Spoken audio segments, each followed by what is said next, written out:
Hey, everybody. Welcome to the Book Leads Impactful Books for Life and Leadership. I'm your series host and leadership performance coach, John Jermillo. This podcast series is about getting to the books that have impacted my network, growing network, expanded list of colleagues and new connections that I've made. I want to get to the books that have impacted them the most in their life, their work, their business, whatever it may be. So these are great leads to learn about those books and hear the backstory of that person, that guest, to learn what they're all about as they share that book with us. So the way that I do it in this particular series is I have three categories of books. The first book where they're sharing with me one that I haven't read. Second category where we've both covered the book, both read the book, whether specifically for the series or we read it in our previous lives. Third category is when I bring on authors and guests, authors and publishers to talk about a book that they put out there just to kind of share that message with this audience about what it is that's in that book and the message that they want to get out and share. So for this particular episode, my guest is Cindy Gersch. And Cindy's a former CBS and military reporter who covered the attacks on September 11th. With a successful career in corporate marketing for multi-billion-dollar developers, she eventually founded her own award-winning agency specializing in strategic marketing. She's also a former marathoner who has completed 13 full marathons, including the iconic Boston Marathon. Her life took a unique turn when she was diagnosed with a rare vascular disease, becoming a spokesperson for rare and chronic diseases. As a world traveler and Buffalo Bills diehard fan, Cindy is also a dedicated single mom to her 16 and 13-year-old children, and her story is one of resilience, determination, and advocacy, inspiring others with her unique experiences and passion for making a difference in the world. And those are the kind of stories and the kind of people that I want to hear about and from. I got to meet Cindy when I was introduced to her by Lisa Hammett, and Lisa was a guest on this series on episode 43, where we covered Lisa's book, From Burnout to Best Life, How to Take Charge of Your Health and Happiness. Lisa's was a great conversation. She suggested I talk to Cindy. Cindy and I connected earlier in the year. We've kind of had delays on when we're going to connect, but we're finally here having the conversation. So Cindy, thank you so much for being here. Thank you, John. I'm so happy to finally be talking to you. It seems like it was delayed. And I love Lisa. And eventually we will be talking about my book, but today we're not doing that, but eventually. Well, now that you mentioned your book, I'm going to ask you questions about that and what you have coming up. I'll definitely get to that. For sure.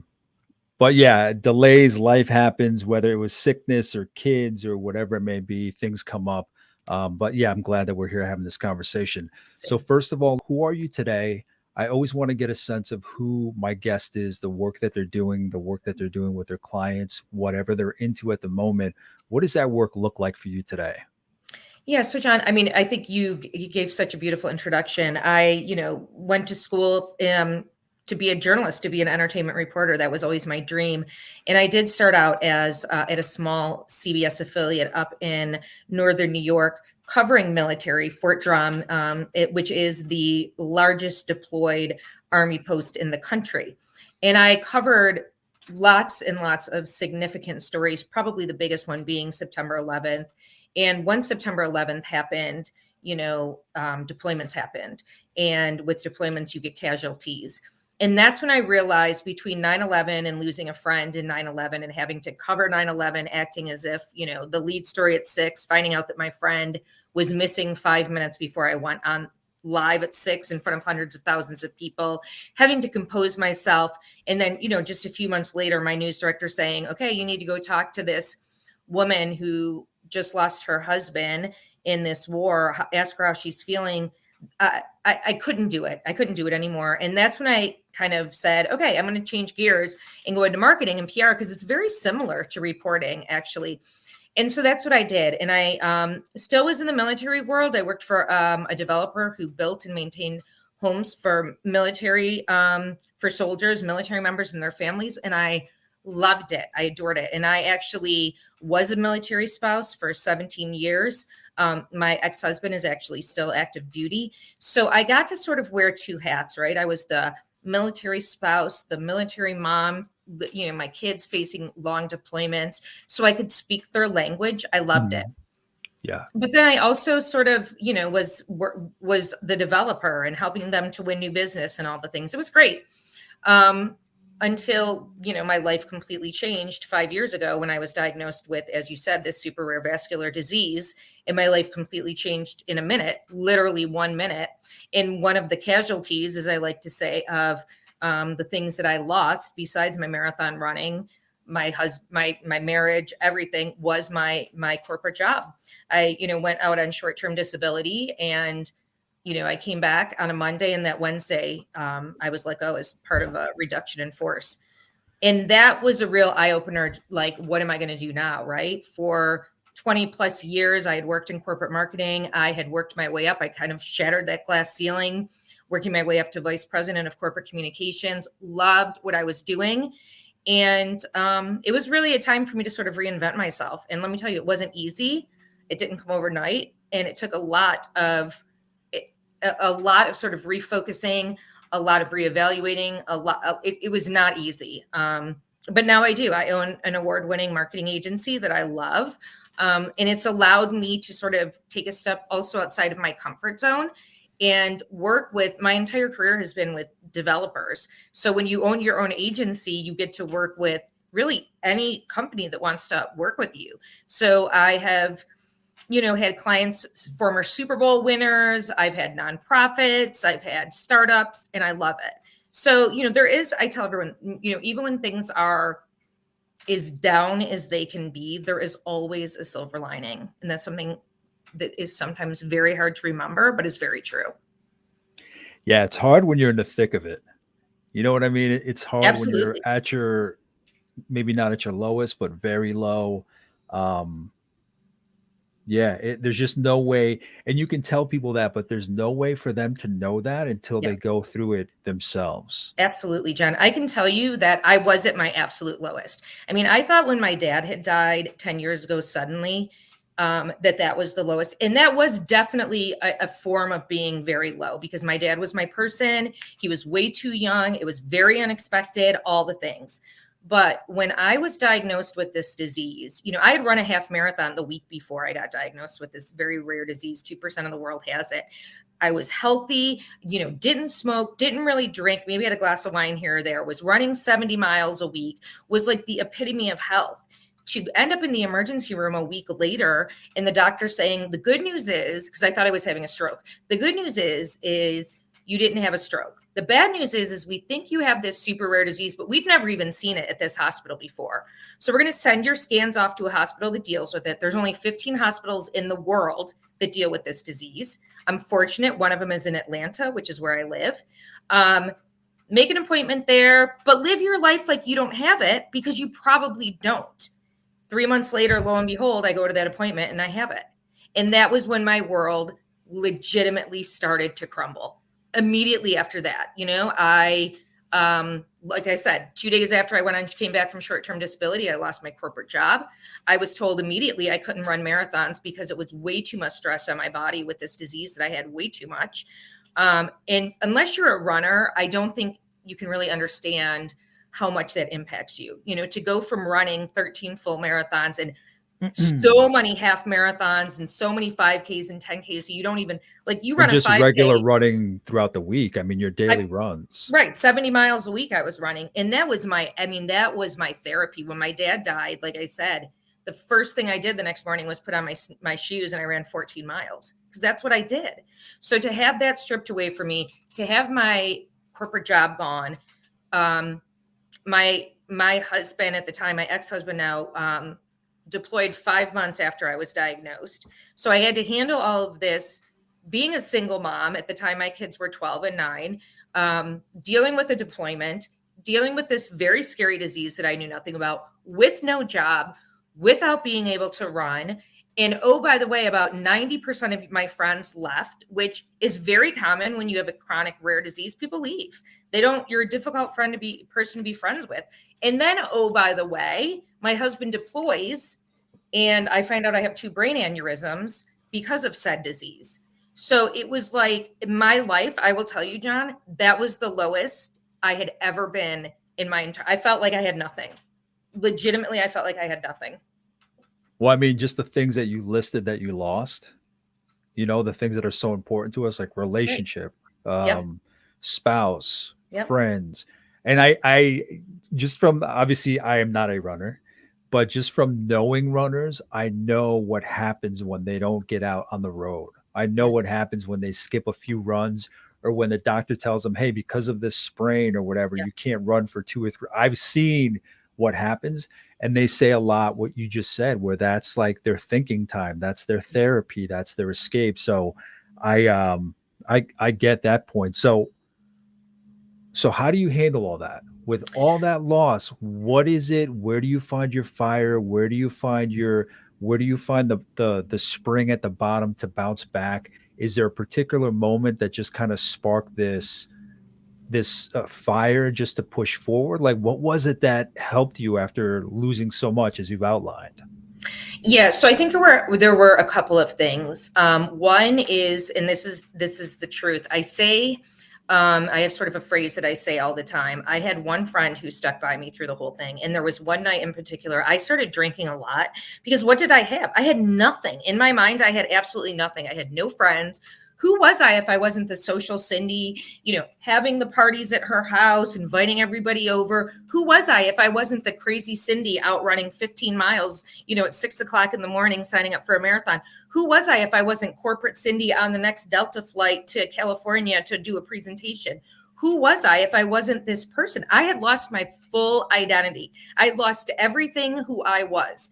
And so I started, like, I mean, I kid, but I say I woke up with a mimosa and I went to bed with a martini because that was all I had to cope with. That's My husband was gone. My now ex-husband was gone. And I felt like I had nothing. I felt like I had no one. And there was seriously at least one night that I can remember sitting in the garage with my car, ready to turn that car on. Like, I have nothing to live for. Like, I'm done. And I talk very freely and openly about it because I do think mental health is such an important component of all of this.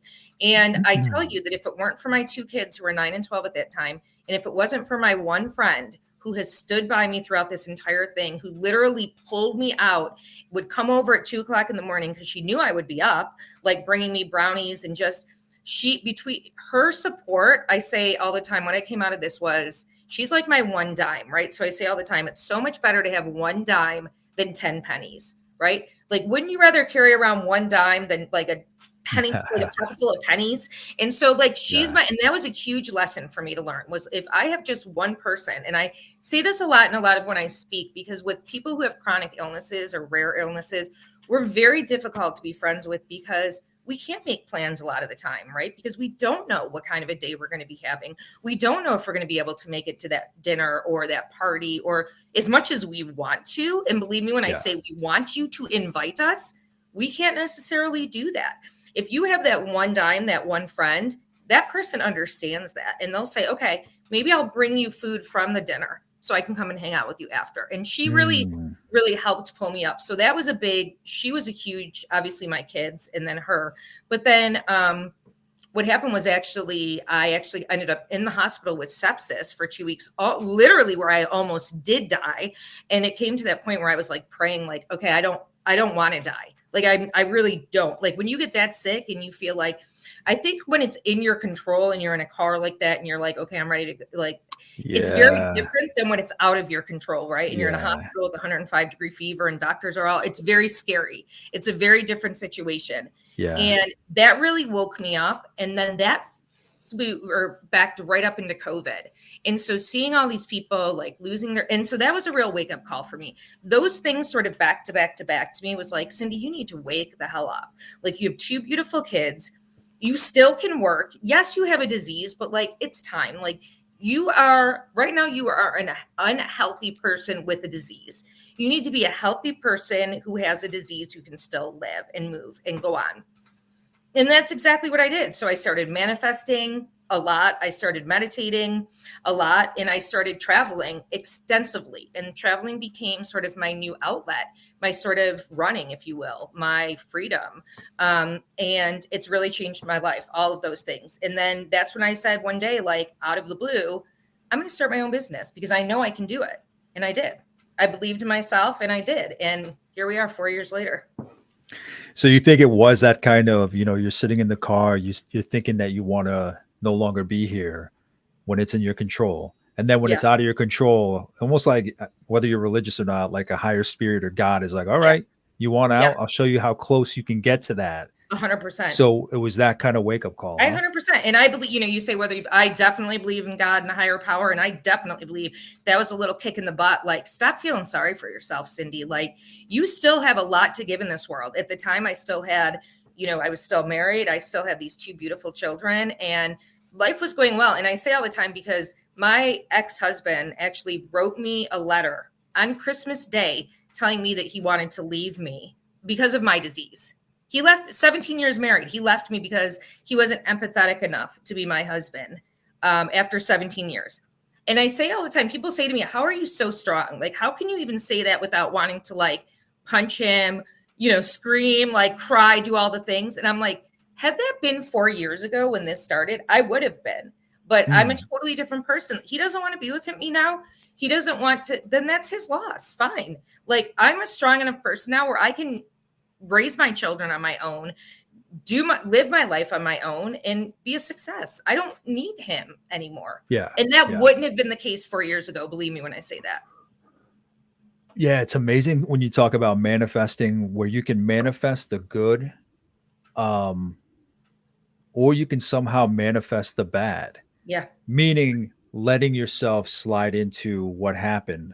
Obviously, a lot of forces against you, but then that one experience of like the sepsis and being in the hospital, you're like, okay, now I'm putting it in my mind instead of feeling sorry for myself. That's not what I want. Now I'm going to go in the other direction. But it's amazing how our minds, if we don't focus them correctly or target it correctly, it just does us in. Right. 100%. Our mind, and it's so funny because I feel like everything in our life, and I know a lot of people say this sort of, is meant to lead you up to where you are today, right? I really, really strongly believe this. And marathon training has trained me obviously so much, but mentally, marathon, unless you have a disease like mine, the human body, and we just, the New York City Marathon was not too long ago, and we saw a woman with Down syndrome just completed the New York City Marathon. Our bodies physically can run, walk a marathon. It's our minds that tell us we can't do it. And I remember when I was trying to qualify for Boston, which I did, I ended up qualifying. And I remember being at like mile 18 and like just about hitting that. And I was like, Cindy, you've trained for this. It is your brain telling you that you cannot do that.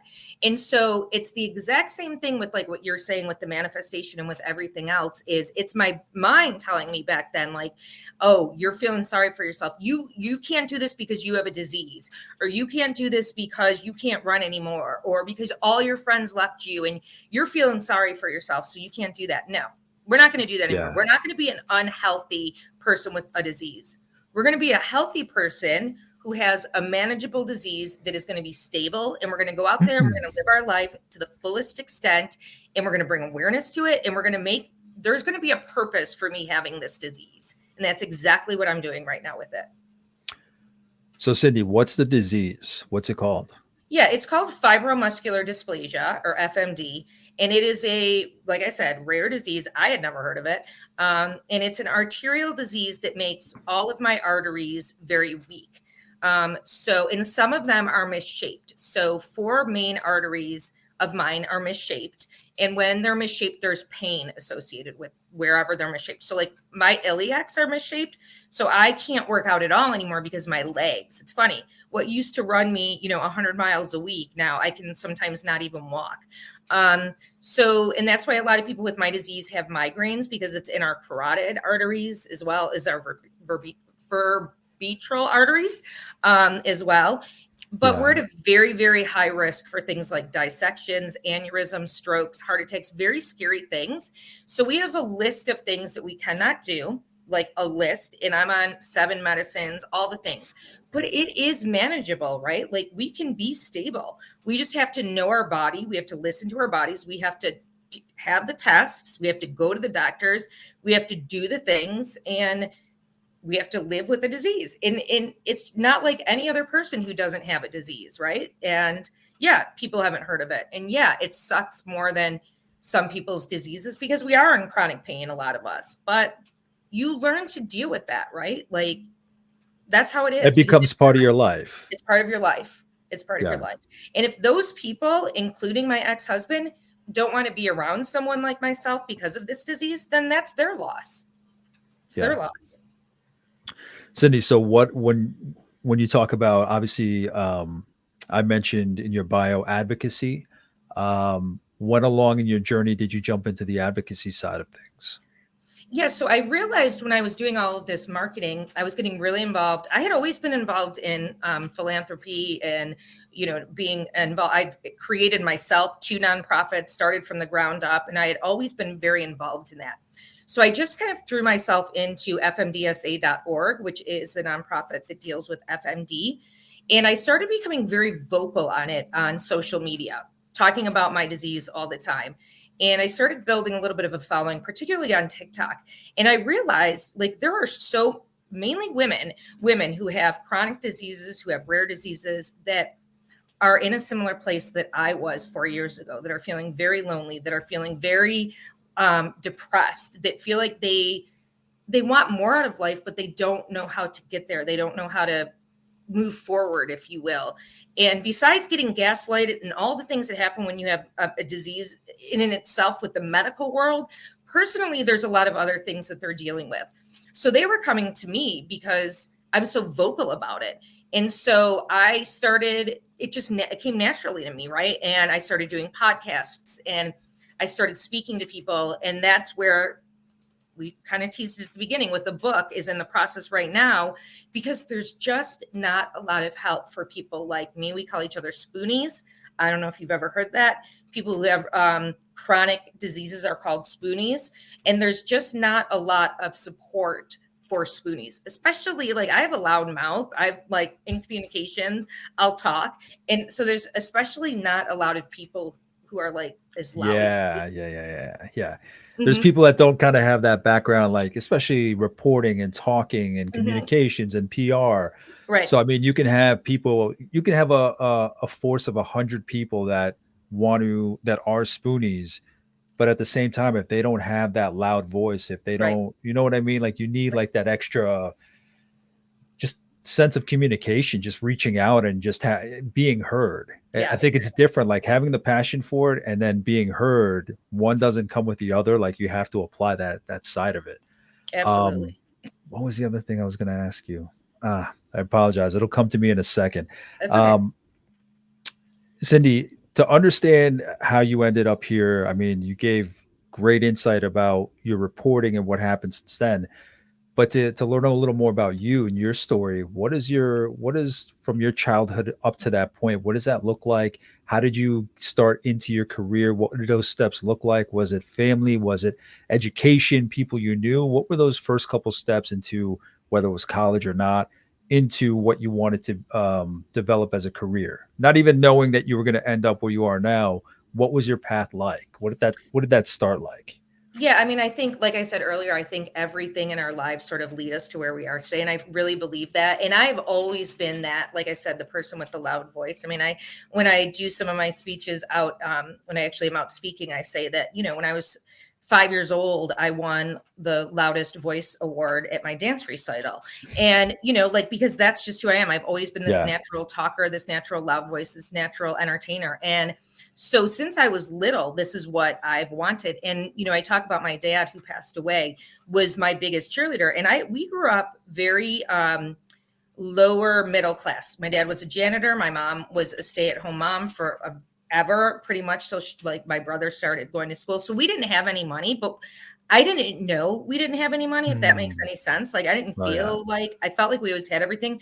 But I will tell you that my dad especially was like wanting us to like pushing us for more, like always wanting us to do more. You know what I mean? Like he wanted us to go to college. He was the biggest supporter ever. Like I was a cheerleader and my parents would go to like the away basketball games, like just to watch me cheerlead, like an hour away, just to, not for the basketball games, to watch us. So I always felt as if like I knew I had a loud mouth. I knew I was an entertainer. I knew I wanted to do something like where I would be seen. Like I said, I used to want to be an entertainment reporter and it just didn't work out clearly. But I also knew I wanted to do something that would make my parents proud of me, right? They were like always in the background, cheering me on, supporting me, like just like they were always there. And so, my entire college career, I was like, I wanted to make them proud. And I remember when I moved up to Watertown and I like was moving in there and I just gotten there as a reporter, and my dad was moving me in, and we were at Pizza Hut, and he was like to the waitress, "Do you know this girl?" And she's like, "No." And he's like, "You will. She's going to be you're going to know her on TV." So it was like, that was to me, like, it was like always trying to, and I mean, I think anything I would have done would have made my dad proud, but like knowing that I was like on TV interviewing like the president and kind of doing cool things like that, I think he was like really super proud of that. Like he thought that like it was pretty cool that his daughter was doing like kind of those above and beyond kind of cool things. Yeah. So what'd you do for college then? I went to school for broadcast journalism. I went to a Okay. state school in New York. Yeah. Okay. And I got really lucky. I started as soon as I graduated, I got a job as assistant producer at NBC affiliate. And then I just started sending out resume tapes and ended up in Watertown. And I really think if it wasn't for 9/11, which changed everyone, if you were alive during 9/11, I really feel like obviously that changed everyone. And then the first I really think I would have stayed on as a reporter because I loved it, but it was just too hard. It's a very hard job. Yeah. So your life did take twists and turns, right? But and I can imagine what the answer might be just from hearing everything, but does it make sense from your childhood that this is what you're doing? I Like the think it type does. of person that you were Yeah. at that time, the type of kid that you were, does it make sense that this is your career, your life now? Yeah, it's funny because I mean, I don't know if you know what the Love Canal is, but if anybody knows what the Love Canal is, if you don't, you need to Google it. It's like Aaron Brockovich, but worse. And my dad grew up on the Love Canal. Okay, so all you have to do is Google it. And so we always used to say that my dad was like the radioactive man, right? Because he never, ever got sick. Never went to the doctor until one day at 66, he died suddenly, which is honestly, in the grand scheme of things, should not be a surprise because he never went to the doctor. I was the one who used to get like all these super weird things all the time. We always used to be like, blame it on the Love Canal. And my dad used to say, like, if I was a car, I would have been a lemon and would have been recalled because I was the one who, like, starting very young, always had like all these weird little things happen. Ailments and whatnot. Everything would happen to Cindy. And so he had passed when I got diagnosed with this. And I think though that he would be very proud of the fact that I'm using this really crappy thing that happened to me, probably because of the Love Canal. We blame everything on the Love Canal. And I'm taking this and turning it into something positive. I think that when I was sitting around feeling very sorry for myself, crying and in my head, my dad was not happy with me. I think that he was probably disappointed. And that's the last thing that you want to do to your parent. And I think that he's probably even more proud of me now doing what I'm doing now than I was when I was a reporter, if that makes sense. Well, yeah, because that's what I was thinking about when you were talking a couple minutes ago. Just how different your life now is. Say you didn't have the rare disease and you were still maybe you were still reporting and whatnot. Maybe you were taking that avenue. What would that look like compared to now? Oh, I'm telling you, Maybe you would rise up, right? Maybe you would rise up to some national level or some whatever it may be, whatever you aspired to before. But would you have that fire? No Would you way. have that passion that you have now? Because it's like we all have like a calling. We're all looking for that thing, but it's like obviously you didn't want this to happen to you, this particular disease, right? No one wishes for it, but it seems like it's pumped this fire into you to get the word out there and just make a difference, to use your talents, to launch your own company and whatnot. So that's what I was thinking about before was what had it's almost like it has catapulted you in terms of passion for life and just getting out there. Yeah, I mean, absolutely. Because like I said, at the last job that I had, that I was laid off from, like I said, I had shattered the glass ceiling. I had gone as far as I could from a corporate point of view. So I was like, listen, I'm going to just work here for another 10 years and I'm going to retire and we're going to be great. I was making enough money. All the things were great. My ex-husband, like I said, was in the military. He had 5 more years, whatever. We were going to be like, life was going to be good. But then you're right. Like, what would I have been doing? I probably would have been traveling, doing all the things, but like, what would my purpose have been?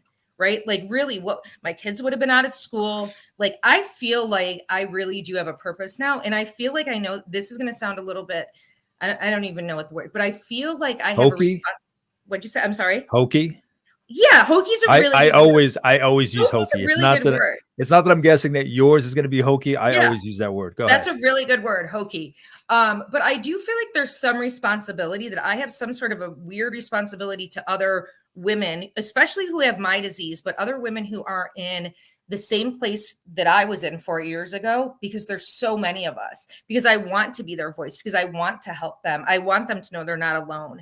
And I want them to know that there is help out there. And even if that's just me, like I said, that one dime, that's all you need. And so I feel like if I wasn't doing what I was doing, who would be doing it, right? Who would be helping them? I mean, from experience, I can vouch for that. Where all it takes is one person to genuinely understand and see you. Yep. You know what I Yep. mean? Like that dime versus the pennies. Like, yeah, Mhm. you could be surrounded by various people. You could be always busy and whatnot, but sometimes the busiest people are the loneliest A people, hundred because percent. they're not necessarily seen. Just because you're around all these eyeballs and all these people doesn't mean you're being seen. So somebody just hearing your story, I can imagine somebody just hearing your story, seeing you speak, saying, "Oh my God, holy shit, I've been there. That's the way I feel right now," or that's where I feel myself sliding into. Just sees that somebody has gone through it, somebody knows, and somebody sees them. Yeah, I mean, I hope so. And that's, like I said, when I was in that bad spot in the darkest, deepest place I had ever been, I I I didn't know what my purpose was. I really didn't. I've said, like I said before, who was I if I wasn't, who was I if I wasn't the now I really feel like this is my purpose. This is why I got sick. This is what everything Yeah. in my life led me up to be. This is why I was a reporter, so I could learn how to speak and enunciate and do all the things and network, my whole 20 years of networking and meeting all the people I met and learning how to network. And it's led me to this moment. And I want to take all of that I've learned and all the people I've met and just bring it to Yeah. everybody else that I can help. And that's really like where my future is going. Yeah, it's like it's cliche, but it's like don't sleep on purpose. That idea No, of so true. purpose. So true. Whether you want to call it purpose, passion, fire, energy, whatever it is. It's funny because I just talked about that yesterday. I gave a talk at the local business school, and it was about conversations. And I always mention, yeah, when I was younger, and I've written about it, I experienced like what I call the quiet, right? The triad of quiet, Mm, being shy, not confident, introverted. yes, And somebody had asked, like, how did you change? Because you're up here talking, you're doing podcasts, you do other podcasts. Like, what changed? And it's like, I started coaching people.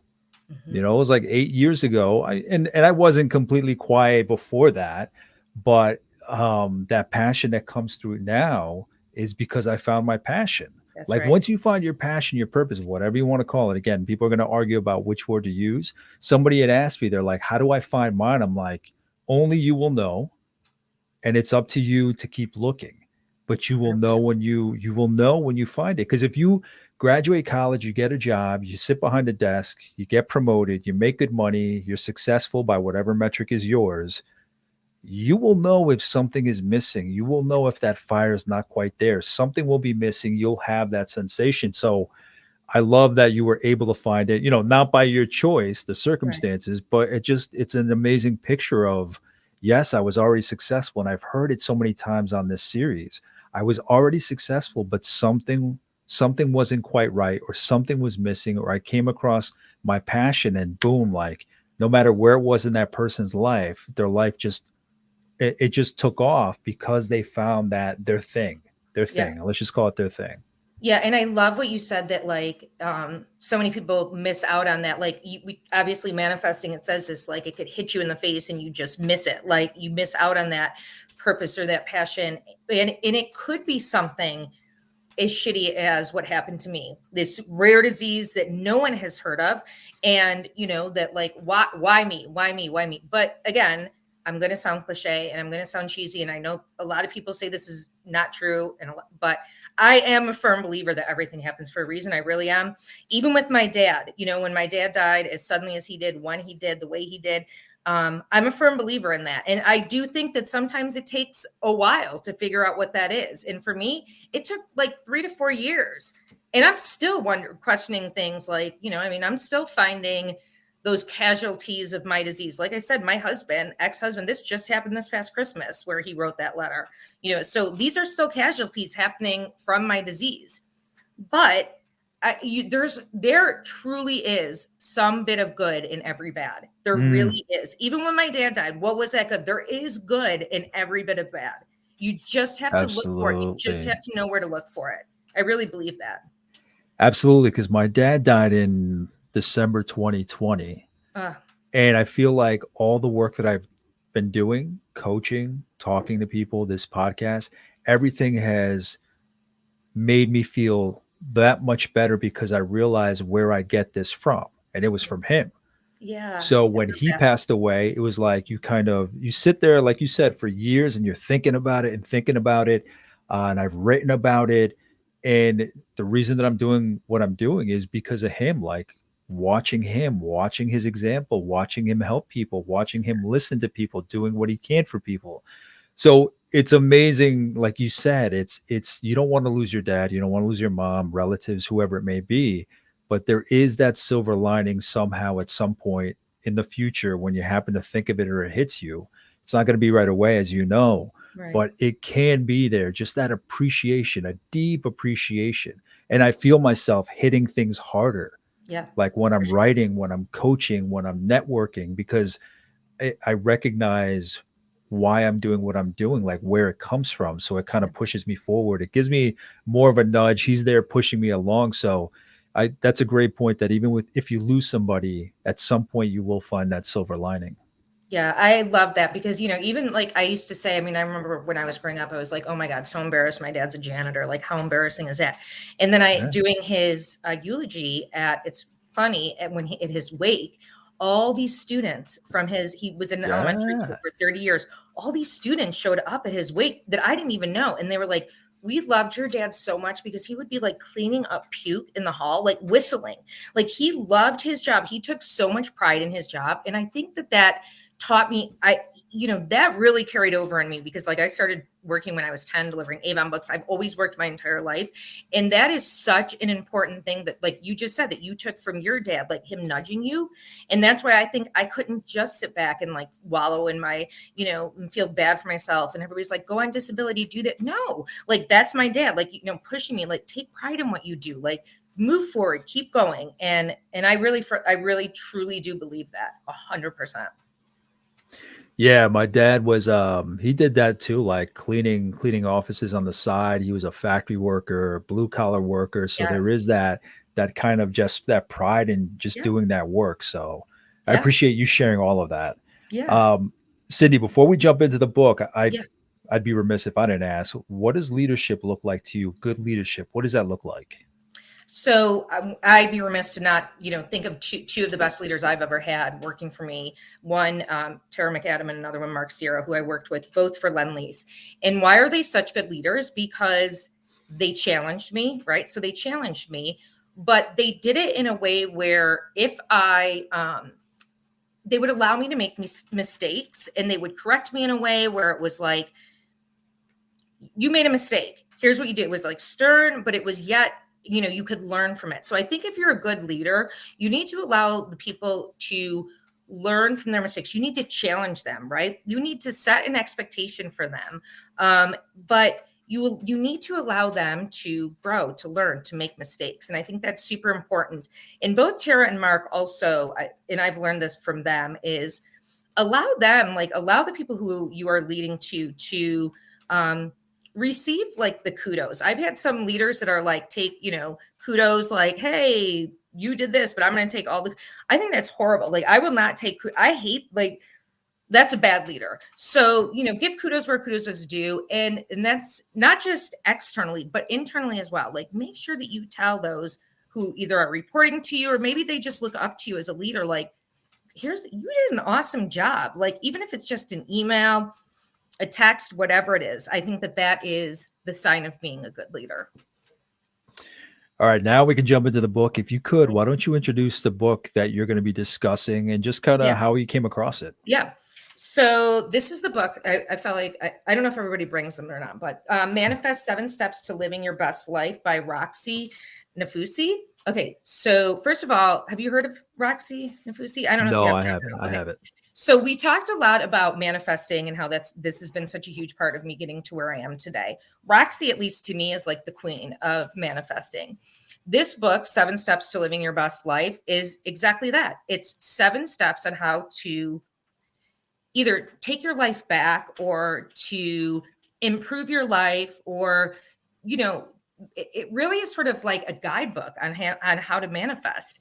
And it's one of the books, like you'll see, like I'm not even, because I read it, then I reread it, then I read it, then I reread it. So it's really like 7 steps on how to, not that there's a right or a wrong way to manifest. I don't want to make it seem like there is, but it's really like 7 steps on how to manifest Roxy's way, if you will. And it Yeah, works. yeah. Like it really does work. And it's as simple as, and there's like, what I love about this is there's like lots of places in it that you can like put notes, Okay. but there's also she puts lots of little, I don't know if you can see this, like lots of little exercises in it. So you have to like, again, going back to that challenging, she challenges you to really think in this. So to me, I read this book like in the morning before I go to bed. Sometimes I don't read the whole chapter. I'll just read bits and parts of it. And then on top of that, she also has a great Facebook group, which I love because we could all go on there and ask questions. She's she's on there all the time, like answering questions and whatnot. So I love this book. I love it. How did you come across the book? I was looking again. I got into this sort of like slump when it came to manifesting and not knowing, like, I felt like maybe I wasn't, not that you can't do it a right or a wrong way, but I felt like I was like in a little slump and was Googling and everybody was like, this is the book. This is a book. And so I ordered it and I was like, oh yeah, this is the book. She's amazing. It's amazing. And I'm sorry, I just remembered that question that I had a few minutes ago that I forgot. You said spoonies, right? Oh yeah. So where does that come from? Why that word? Okay, so the woman who created it is someone who has chronic disease. And, people who have chronic diseases like mine, we are usually in pain or there's exhaustion or something. So the thought is you start out the morning with the number of spoons, right? And you lose a spoon for almost like everything you do. So if you take a shower, maybe you're exhausted that day and a shower takes you 3 spoons. So you're down 3 spoons. And then when you're out of spoons for the end of the day, you're done, like you're tapped out. So the goal is that you're, by the end of the day, you hope you have at least a few spoons left. And I will tell you that for me, there are some days where I start out the day with like 2 spoons because I'm in so much pain and I'm exhausted. And I lay in bed and I watch Netflix or I'll do work on the computer. This is another reason I think I'm not made why everything really happens for a reason. I don't think I could ever go back in a corporate setting because of that. I'm not made for that, which is fine with me, believe me. But yeah, that's the thought behind spoonies. Okay. So I had to, it came to me. I'm like, all right, before I lose it, I gotta ask. So when it comes to her book, what kind of the steps? Yeah. What are the steps? I mean, you don't have to go through each all of them, but what are the 7 steps? Yeah. So I'll just read them to you from the beginning. So be clear in your vision, remove fear and doubt, align your behavior, overcome tests from the universe, embrace gratitude without caveats, turn envy into inspiration, and trust in the universe. Ooh. I love it. So I've done vision boards before, but the way that she had me do a vision board, like her vision board was like different. Just everything she has in here was a little bit different. Even like her story, just her introduction on how she started manifesting and how it worked. Like it's just, she's very relatable, I guess is a great word. Yeah. To describe her as well, which I loved. So obviously you love the book. Can you give some examples, maybe 2 examples from different chapters that stand out, that pop out, that you would want to share? Yeah. So this is one of them, and I made this. So this quote, so honor where you are, right? Which I think is super important. This goes back to like where I was in a very dark place. What we need day to day, moment to moment is always going to change. Some days we wake up and we feel ready to take on the world. Other days we feel tired, flat, and overwhelmed. Self-love means honoring yourself in each moment and making decisions that reflect how you are feeling at that time. That reflects with me because that kind of really goes back to the spoonies, but that really is for everyone. I mean, John, you could have a date where you just are like, I'm tapped out. Like, nothing is working for me. I spilled coffee on me. Like, my computer is, I'm tapped out. Like, I'm done.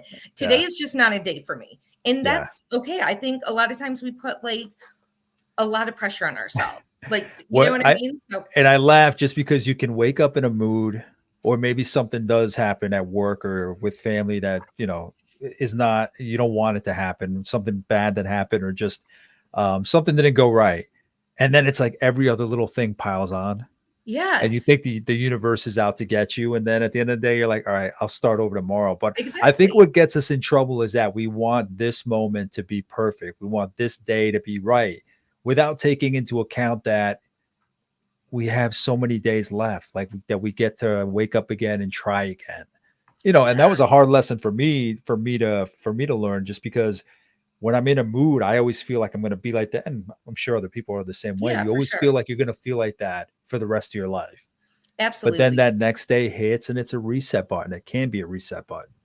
Yeah. And that, reminds me of one of the things that people ask me about is, and I want to make sure I say, is that not just for spoonies, but especially for spoonies, it is okay. Like, it's okay. Give yourself some grace. Like, it's okay to have a bad day where you are depressed and all you want to do is sit on the couch. I mean, listen, I do it and watch reality TV and like eat popcorn and whatever. Like, as long as it doesn't become an everyday thing, right?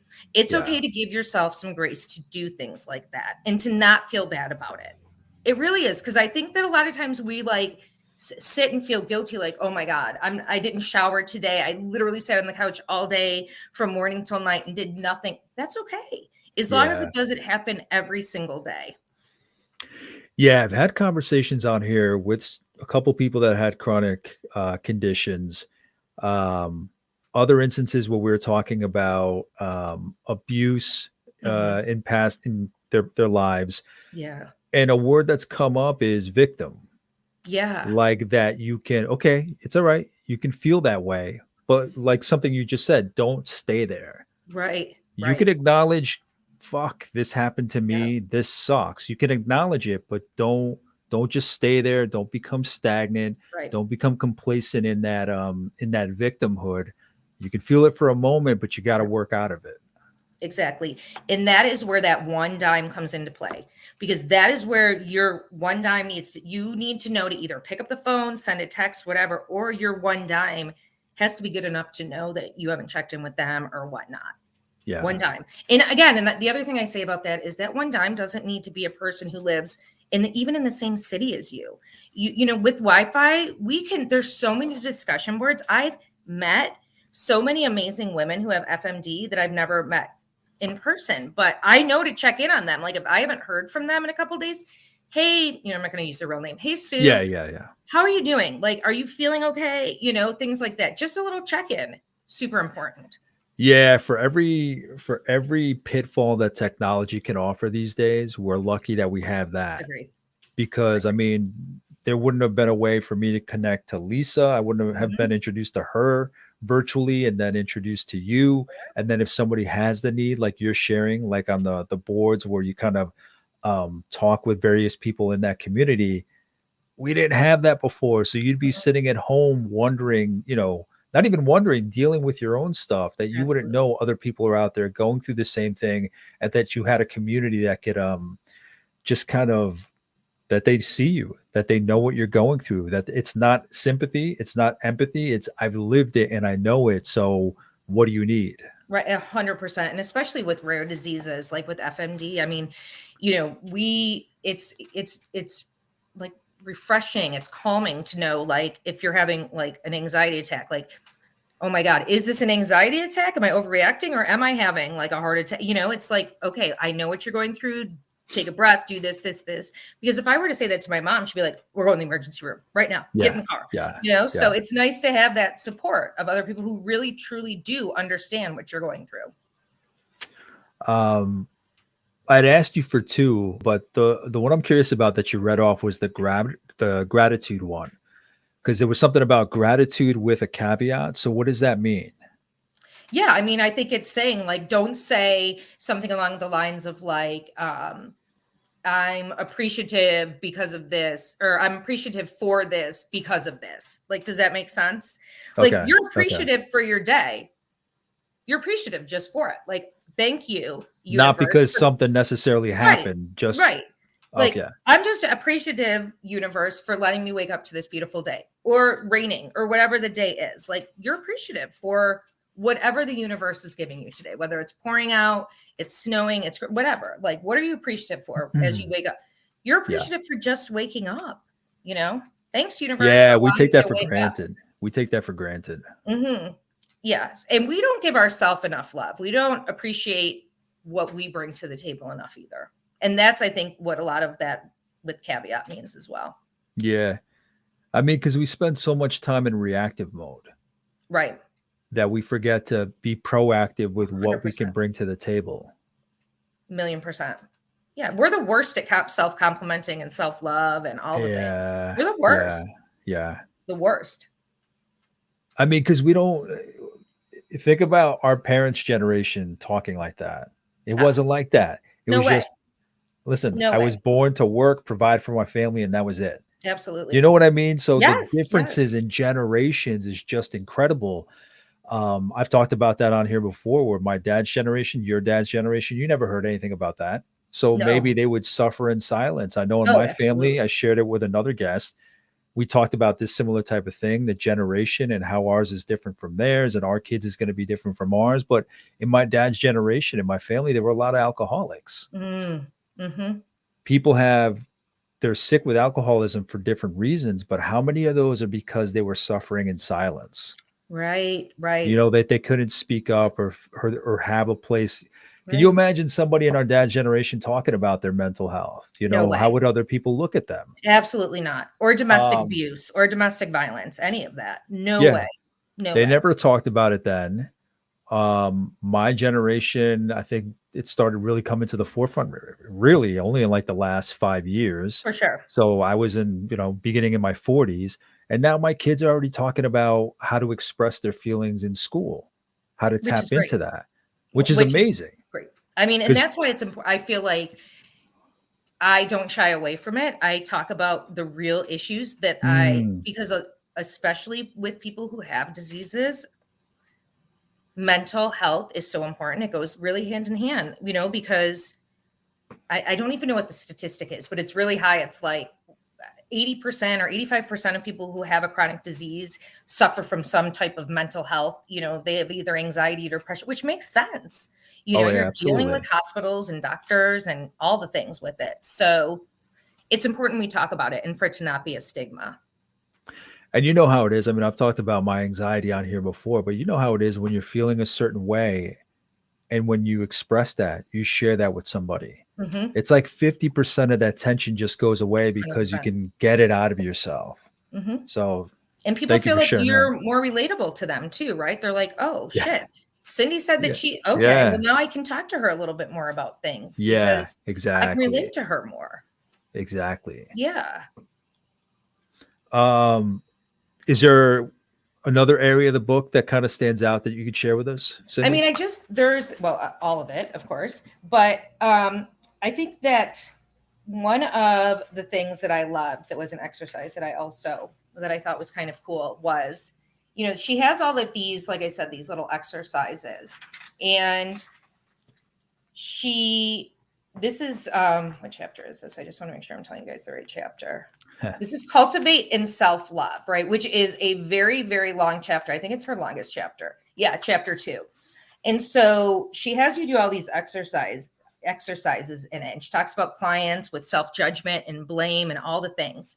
And so she says to unblock the path that leads us to our most magnificent future, we must let go of the parts of our past that cause us to feel those low vibe emotions of shame, guilt, or anger, and instead offer ourselves complete non-judgment and forgiveness. And then she lists out how to do that. And then one of her exercises is, I want you to think of something that you are holding on to, something that you are judging yourself for Write down the experience you feel shame, guilt, and anger around. And then right after that, she says, now write a letter to your past self. Offer yourself compassion and kindness, and acknowledge and identify whether your actions were driven by pain or insecurity. You might write something such as, I forgive you. You were doing your best. I know you were hurting at the time. It's okay. I love you. Like, I love that. Like, you know what I mean? Just like writing a letter to yourself saying, you made a mistake. It's okay. I love that. Yeah. Mm-hmm. Yeah. I'm thinking of just like that, how powerful that is. Mm-hmm. Kind of goes in the same vein of like being the person that you needed when you Yes. were a kid. I've heard that a lot on here, that the work that my guests are driven by is based on becoming the person what they felt they needed as a kid and putting that out there. We talked a lot about the inner child, like your traumas, your disruptions, why you are the way you are based on what you experienced then. So just the fact that you can reach back with a letter, with a comment, with a thought, just even talking to yourself, your inner Yeah. child, it's huge. I mean, because I don't think we again, there's that reactive thing. We're reacting to life instead of being proactive even with ourselves and saying, okay, this is the reason I think this way. Like, it's time to have that inner conversation, and whether it's forgive or forget or heal, whatever it may be. Yes, agree. Because we do, no matter what, like, even if, like I said, I had the best childhood growing up, but, nobody's life is perfect. Nobody has the most perfect. So, no matter what, there's always a little bit of trauma or something that you're holding on to. I mean, you should see my letters that I've written to myself. And I think it's really a good thing to sort of release that and forgive Yeah. yourself and move on and see, what did you learn from that, and I just think it's really, it's such a great exercise. I would never have thought of doing that if it wasn't for her book, for sure. Yeah. It seems like you put down maybe a bit of the weight that you're carrying when you do something like that, For because you're sure. carrying it in your body, but then when you put it on paper, it's almost like a bit of a release. Absolutely. Yeah. So it's kind of like, this book is also in some ways like a journal, sort of, as well. I mean, she encourages you to obviously have a journal as well, but this is sort of bits and pieces of that as well, which is really important, journaling too. Yeah. I haven't done it, but obviously I've heard so many people talk about it and just how good it is I mean, a lot of the reasons that we've talked about here. Yeah. Yeah. Just, I don't know. For me, journaling is just like a sense to get out of my mind either what I want to accomplish or what I did accomplish, or, what happened that day, my feelings, all the things. And I don't journal every day, but I definitely do it I did a lot more than I did before I got FMD, for sure. It helps. I mean, it's like, again, and then just to go back and read those is also, you can learn a lot from that as well. So you keep everything that you've written, everything you've journaled, you Mhm. keep everything? I keep everything. Yeah. Awesome. I think most people do who journal, although I don't know for sure. Yeah, I don't know, because I don't know if it's kind of like one of those release things where it's like you write it down and then you get rid of it, not throw it in the garbage. I don't know. Yeah. I'm picturing everybody might have their different approach to it. Yeah. But obviously it makes sense, because if there were ones that you kept for a couple of years now, and you go back and Hmm. you look at what you then wrote about, I mean, you Right. realize how far you've come, how far you've Absolutely. grown, if you're going in the right direction, if your mind was busier then than it is now, if you Mhm. feel more free, more light, more enlightened. So Right. it's a Right. good exercise. Yeah. I love it. So, Cindy, if you were going to share this with somebody, and you just had a couple sentence to share it with them, what are the major points you would want to make to sell somebody on this book? To sell someone on the Manifest book. Yeah. Yeah. I mean, I think that it is a great book for everyone, because I think that it's about living your best life, right? I mean, so this is a simple book. It's very easy to read, to teach you or to help remind you the steps that you need to live your best life, or to improve your life, or to make things better in your life, no matter where you are.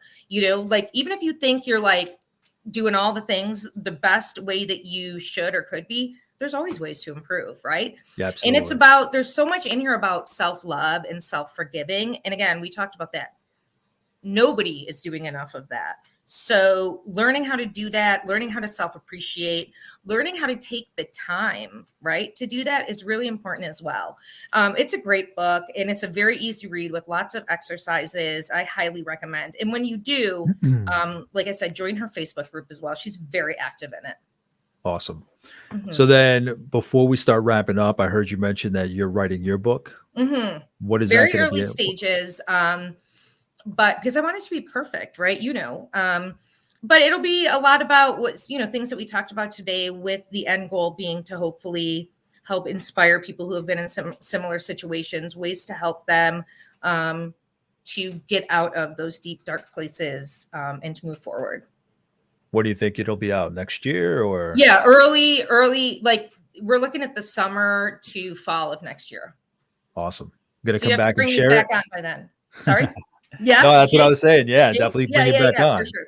Mhm. Absolutely. Just let me know when it's out. Absolutely. And then, yeah, just in wrapping up, is there anything that you want to share, anything you're up to these days, or things that I didn't ask that maybe I should have, anything you want to share with this audience? Yeah, the only thing I want to say is I'm really excited. And I know you have my website there, which is great because you can find me on all my social media. I just started, actually, we're just in the process of starting a Facebook group for women only who are, it's like a sisterhood. And we've got about 40 women in it already. It started through my TikTok because that's where I'm the most active. And it's all women who feel like they have challenges, most of them with physical, like health issues, but it is transforming into some type of mental, illness as well, as we talked about before. If you are interested in that, just go reach out to me on any of my social media, and I'll definitely get you a link for that. It's going to be a great group of women. Awesome. Thank you, Cindy, for your time, telling me your story, sharing everything with me, your insights, and especially about the book Manifest 7 Steps to Living Your Best Life by Mhm. Roxie Nafousi. Yep. Yep. Okay. So, Cindy, thank you so much for your time. Thank you, John. It was great. I really appreciate it. And if there's anything that I might have missed, anything that I should have asked, I kept Cindy on here for an hour. We're limited on time. There's so much more that I can go into. Please let me know. Reach out. I'll reach out to her, see what kind of insights or information she can share. My follow up to her. In the meantime, thank you for watching. Thank you for listening, and I'll talk to you soon. Take care. Bye.